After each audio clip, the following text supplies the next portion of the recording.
নমস্কার আপনাদের সবাইকে ট্রাইব টিভি বাংলায় স্বাগত। আজকে আমরা আছি রূপসাদি স্নেহাশিস তার বাড়ি জগদ্ধাত্রী পুজো, যেটা দ্বিতীয় বছরে পড়েছে। আর তার সাথে জগদ্ধাত্রী মা যেমন সেজে উঠেছে, আমাদের রূপসাদিও সেরকম সেজে উঠেছে। রূপসাদি সকাল থেকে কতটা ব্যস্ততায় কাটছে? প্রচুর গো, একদিনে 4 দিনের পুজো করা, মানে 3 দিন পুজো অলরেডি হয়ে গেছে, বিশাল ব্যস্ততা। সকাল থেকে মানে ঘুম থেকে ওঠার পর থেকে এখনো পর্যন্ত কী করে সময় কেটে গেল টের পেলাম না, বাট হ্যাঁ সবটা পরিপূর্ণভাবে হয়েছে। ভোগ দেওয়া, ভোগ নিবেদন করা, পুজো দেওয়া ভীষণ ভালো লাগে। তবে হ্যাঁ, রাত্রিবেলা ফিল করবো কতটা টায়ার্ড আছে আমরা সবাই এখানে সবার কন্ট্রিবিউশনে পুজোটা হয়, একার জন্য তো আর হয় না। তো ভালোই লাগছে। আর তার সাথে এবারে মা দ্বিতীয় বছরে, হ্যাঁ, মায়ের দ্বিতীয় বছর তোমার বাড়িতে আগমন। আর তো মাকে এবারে সাজানোর কিছু নতুন এডিশন হয়েছে আগের বছরের থেকে।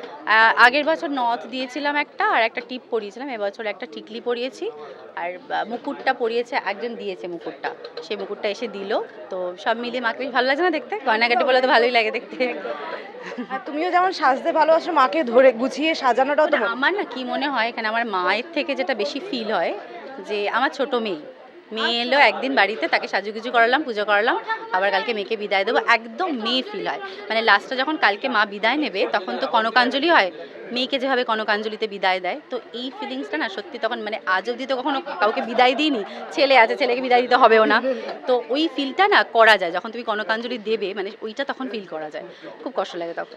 আর এই যে এটা ভোগের কথা বারবার উঠে আসে মায়ের, এবারে তুমি ভোগে কি কি দাও তুমি? প্রচুর কিছু আছে গো, আমি অনেক কিছু বলে দিয়েছি। প্রচুর, মানে খিচুড়ি থেকে আরম্ভ করে তোমার খিচুড়ি সপ্তমীর ভোগ, পরের দিনের পোলাও ভোগ অষ্টমীতে, সন্ধি পুজোয় লুচি ভোগ, লুচির সাথে প্রচুর কিছু, দিন অনুযায়ী অন্যান্য ভোগ দাও? প্রত্যেকটা অন্যান্য ভোগ। নবমীর দিন ফ্রাইড রাইস, তার সাথে 3-4 রকম তরকারি, প্রত্যেকের সাথে 3-4 রকম তরকারি, 5 রকম ভাজা, পায়েস, মিষ্টি, চাটনি।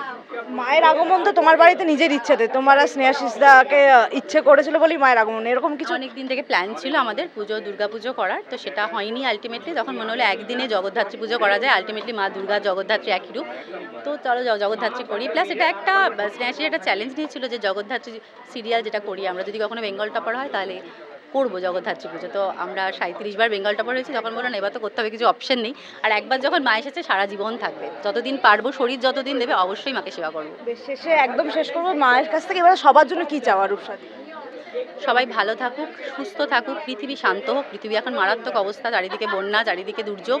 সবাই যেন ভালো থেকে আসছে বছর আরও ভালো করে পুজো করতে পারে, আরও ভালো করে উৎসব করতে পারি।